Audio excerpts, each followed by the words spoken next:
അതേപോലെ തന്നെയാണ് ഇന്ത്യൻ ഭാഷകൾ.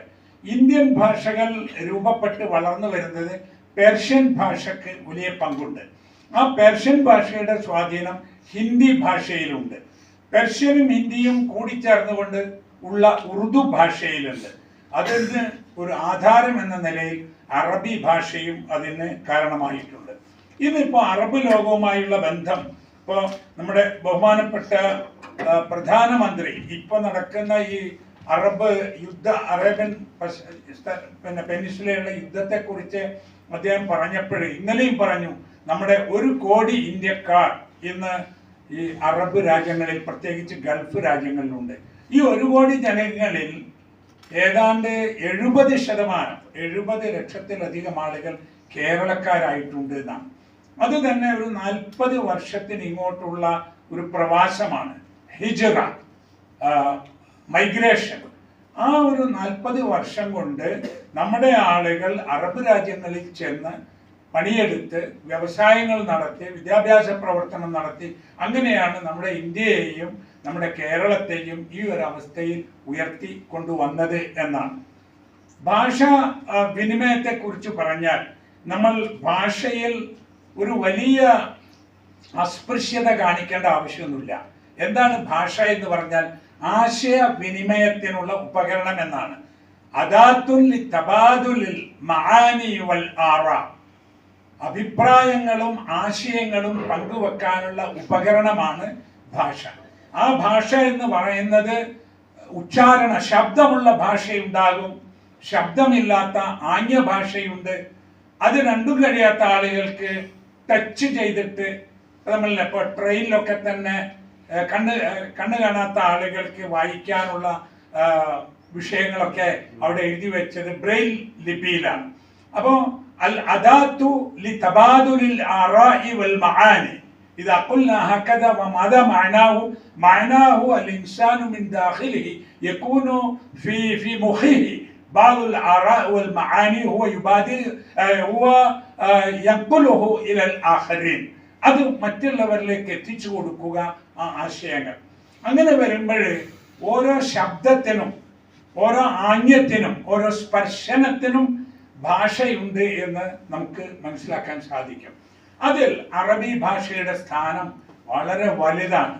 അതുകൊണ്ടാണ് നമ്മുടെ ഭാഷയിൽ തന്നെ നമുക്ക് ഒരുപാട് വാക്കുകൾ അങ്ങനെ ലഭിച്ചിട്ടുള്ളത്.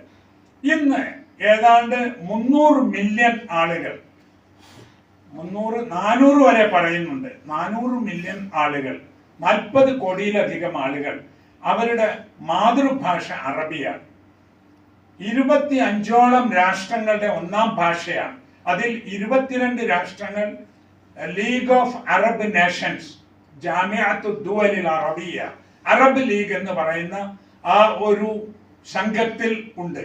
ഈ 22 അറബ് രാജ്യങ്ങളുടെ കൂട്ടായ്മയായ അറബ് ലീഗ് കൈറോയിലാണ് അതിൻ്റെ ആസ്ഥാനം. മറ്റൊരു പ്രധാനപ്പെട്ട ആസ്ഥാനമുള്ള ഇന്ത്യയിലാണ്, ഡൽഹിയിൽ. അറബ് ലീഗിന്റെ അംബാസിഡറും മറ്റു പ്രവർത്തനങ്ങളും ഇന്ത്യയിലുണ്ട്.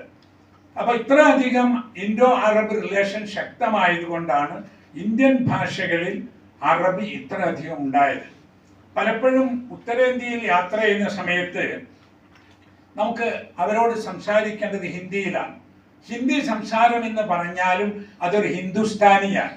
ഹിന്ദുസ്ഥാനി എന്ന് പറയുന്നത് പെർഷ്യൻ, അറബി എല്ലാം കൂടി മിക്സ് ആയതാണ്. ഇപ്പോൾ നമുക്കൊക്കെ ഹിന്ദിയിൽ ഒരു വാക്ക് കിട്ടാതിരുന്നാൽ നമ്മൾ അവിടെ എന്ത് ചെയ്യുന്നറിയാം, ഇംഗ്ലീഷോ അറബിയോ ഫിറ്റ് ചെയ്ത് കൊടുത്താൽ മതി. അപ്പൊ യഹ് ക്യാ ഹൈ, യഹ് കിതാബ് ഹൈ, യഹ് ക്യാ ഹൈ, യഹ് കലം ഹൈ, യഹ് ക്യാ ഹൈ, യഹ് കുർസി ഹൈ എന്ന് പറയുമ്പോൾ കലം, കിതാബ്, കുർസി ഇതൊക്കെ അറബി വാക്കാണ്. അപ്പോൾ ഇന്ത്യയിൽ നമ്മൾ ഹിന്ദി പ്രദേശങ്ങളിൽ യാത്ര ചെയ്യുമ്പോൾ പോലും നമുക്ക് അറബി പദങ്ങൾ ഉപകരിക്കും എന്നാണ് മനസ്സിലാക്കേണ്ടത്. ഇനി മലയാളികൾക്കിടയിലാണെങ്കിലോ, മലയാളികൾക്കിടയിൽ നമുക്കറിയാം നമ്മൾ ഉപയോഗിക്കുന്ന, നേരത്തെ വൈസ് ചാൻസലർ പറഞ്ഞു, നമ്മൾ ഉപയോഗിക്കുന്ന ഒരുപാട് വാക്കുകൾ അറബിയിലുണ്ട്. ഞാനിങ്ങനെ ട്രെയിനിലിരുന്ന് ഇങ്ങനെ വരുമ്പോൾ ആലോചിച്ചെടുത്തപ്പോൾ ഒരുപാട് വാക്കുകൾ ഇപ്പം നമ്മൾ പറയല്ലേ. ഇപ്പോൾ ഒന്ന് ഭരണഭാഷ, അതിൻ്റെ കാരണം ഈ പെർഷ്യൻ ഒറിജിനായ ആളുകളാണ് ഇന്ത്യയിൽ ഭരണം ക്രമീകരിച്ചു കൊണ്ടുവന്നത്. ആ കാലത്ത് പറഞ്ഞിട്ടുള്ള വാക്കുകളാണ് വക്കീലും തഹസിൽദാറും മുൻസിഫും അല്ലെ, മുൻസിഫ് കോടതി, ഞാൻ നീതിമാനായിരിക്കുന്നുള്ള മുൻസിഫ് എന്ന് പറയുന്ന ഇൻസാഫ്, അതുപോലെ തന്നെ കരാറും വക്കാലത്തും ആമീനും അദാലത്തും. അദാലത്തില് നമ്മുടെ ചില പ്രശ്നങ്ങൾ തീർക്കാൻ വേണ്ടിയിട്ട് അദാലത്തിലെ ഇലക്ട്രിസിറ്റി അദാലത്ത് എന്നൊക്കെ പറയുന്നത്, അതുപോലെ ഖജനാവും മധുര പലഹാരമായ ഹലുവയും ഉലുവയും, അതുപോലെ നമ്മുടെ കീശയും താക്കീതും, അതുപോലെ ചക്കര അത് ശുക്കരാണ്, ചെകുത്താൻ പോലും നമ്മുടെ ഷെയ്ത്താനാണ്, അറബിയിലെ ഷെയ്ത്താനാണ് നമ്മൾ ചെകുത്താൻ എന്ന് പറയുന്നത്. മക്കൾക്ക് സ്വത്ത് എഴുതി വെക്കും, വസിയത്ത് എഴുതി വെക്കും. വസിയത്ത് എന്ന് പറയുന്നത് വസിയത്താണ് അറബിയിലെ. ഒരു സംഭവം നടന്നാൽ പോലീസ് വന്നിട്ട് മഹസർ തയ്യാറാക്കും. ആ മഹസർ എന്ന് പറയുന്നത് മഹദറാണ് അറബിയിലെ. അതുപോലെ പവർ ഓഫ് അറ്റോർണി മുക്തിയാർ അത് ഒറിജിനൽ അറബിയാണ്. കരാറുകൾ റദ്ദ് ചെയ്തു, റദ്ദ് അത് അറബിയാണ്. ഒരു കാര്യത്തിൽ നിന്ന് രാജിവെക്കുന്നത് അറബിയാണ്. കച്ചവടത്തിന്റെ ദല്ലാൽ പണി ചെയ്യുന്ന ദല്ലാൽ അറബിയാണ്. അതുപോലെ പത്രത്തിലൊക്കെ കാണില്ലേ ദർഗാസ് പരസ്യം, ആ ദർഗാസ് എന്ന റിക്വസ്റ്റ് ആണ്, അത് അറബിയിലുള്ളതാണ്. പിന്നെ നമ്മള് മലയാളം പോലെ ഉപയോഗിക്കുന്ന ചില അറബി വാക്കുണ്ട്, മലയാളമാണോ അല്ലെ പറയാൻ കഴിയില്ല. അതാണല്ലോ നമ്മള് മൊഹബത്ത് എന്നൊക്കെ പറഞ്ഞ, മൊഹബത്ത് മലയാളിയും പറയും ഇഷ്ടം എന്നാണ് മൊഹബത്ത്. അതുപോലെ തന്നെ കൽബ്, കൽബിലൊരാശയുണ്ട് എന്ന് പറഞ്ഞാൽ അത് മനസ്സാണ്, ഹൃദയമാണ്. അതുപോലെ ഒരാൾ മറ്റൊരാൾക്ക് കത്തയച്ചാൽ കത്ത് എന്നത് ഹത്ത് എന്നാണ് അറബിയിലുള്ള. അപ്പോ ആർക്കും അറബി ഭാഷ ഉച്ചരിക്കാതെ കേരളത്തിൽ ജീവിക്കാൻ കഴിയാത്ത വിധം അറബി ഭാഷയ്ക്ക് ഇവിടെ പ്രചാരണമുണ്ട്. അത് ആരാണ് ഉണ്ടാക്കിയത്?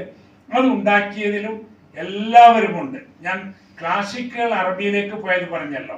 അതിനുശേഷം നമുക്ക് കാണാൻ സാധിക്കും നമ്മുടെ ആധുനിക ഇന്ത്യയിലുള്ള ആളുകളുടെ പുസ്തകങ്ങൾ എല്ലാം നമുക്ക് ഇന്ന് അറബിയിൽ കിട്ടും. ഇപ്പം ഗാന്ധിജിയുടെ പുസ്തകങ്ങൾ, ഗാന്ധിജി, മൗലാന ആസാദ്, കുമാരൻ ആശാൻ, തകഴിയുടെ ഷമീൻ എന്ന പേരിൽ തന്നെയാണ് അറബിയിലുള്ളത്. അത് ട്രാൻസ്ലേറ്റ് ചെയ്തത് വിശ്വപ്രസിദ്ധ അറബി സാഹിത്യകാരനായിരുന്ന പണ്ഡിതനായിരുന്ന ഡോക്ടർ മൊഹീദ്ദീൻ അലുവായിയാണ്.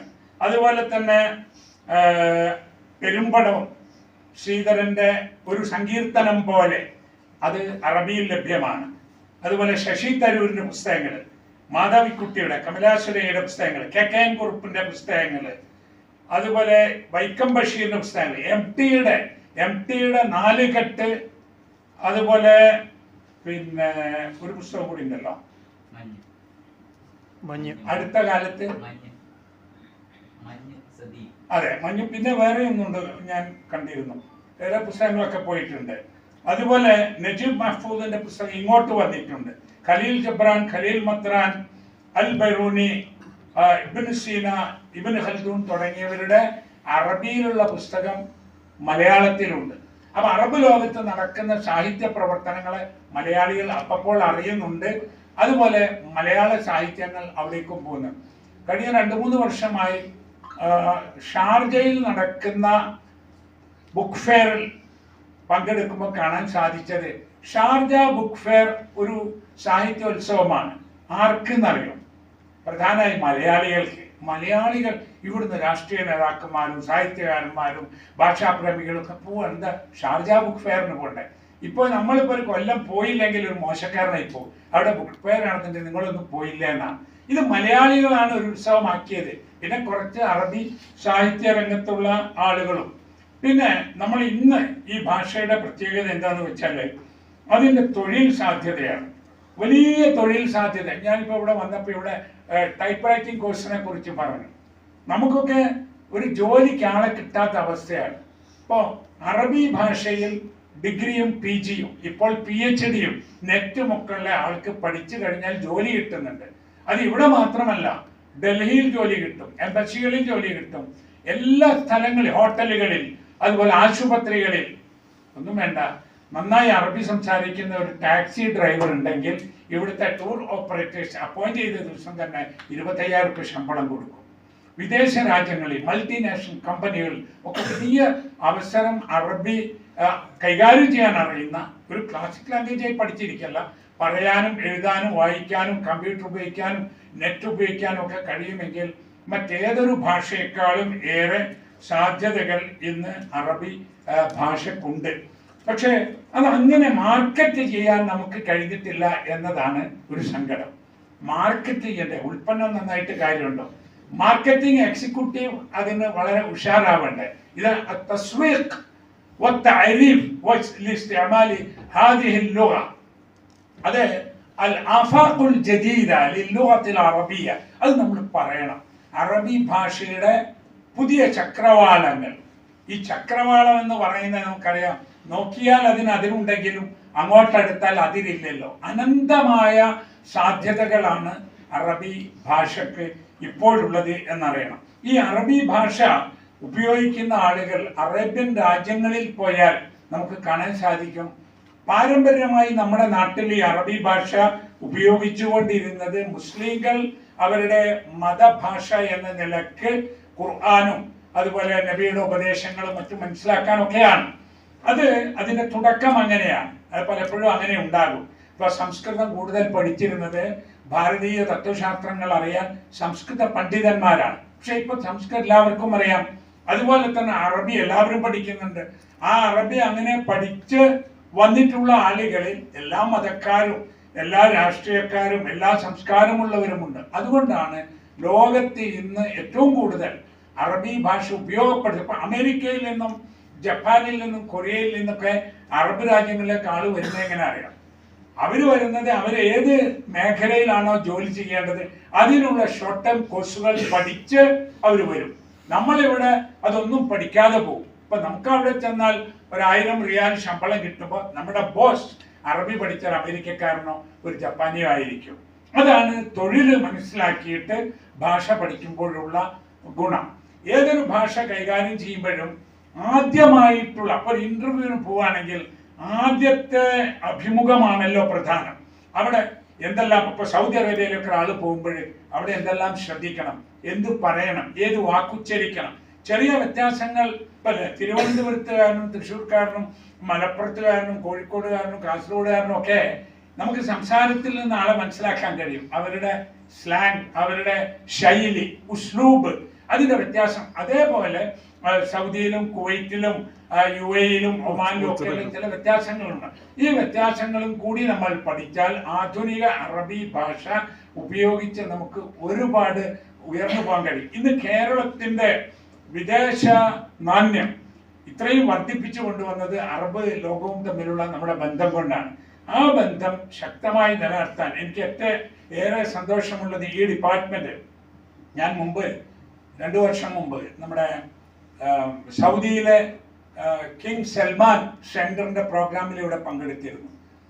ഇവിടെ പഠിക്കുന്ന കുട്ടികളിലും പഠിപ്പിക്കുന്ന അധ്യാപകരിലും ഡിപ്പാർട്ട്മെന്റ് ഹെഡായിട്ടുള്ള സുഹൈൽ നൗഷ, അവരൊക്കെ ചിലരൊക്കെ എൻ്റെ വിദ്യാർത്ഥികളും ചിലരൊക്കെ എൻ്റെ സുഹൃത്തുക്കളുമാണ്. ആ നിലയിൽ ഇവിടത്തേക്കുള്ള ഈ ക്ഷണം കിട്ടിയപ്പോഴേ ഞാൻ വളരെ സന്തോഷത്തോടു കൂടി ഇങ്ങോട്ട് വന്നത് നമ്മളൊക്കെ എനിക്ക് തോന്നുന്നു ഒന്നും കൂടി ഊർജം ഉണ്ടാവാനും ഉത്തേജനം ലഭിക്കുവാനോ കൺകുളിർമയോടുകൂടി ഒരു ദിവസം ചെലവഴിക്കുവാനും വേണ്ടിയാണ്.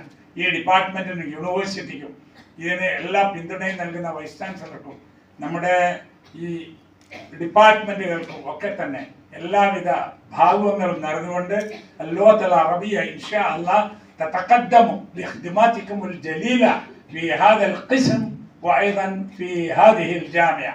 أتمنى لكم كل توفيق وسداد والسلام عليكم ورحمة الله وبركاته.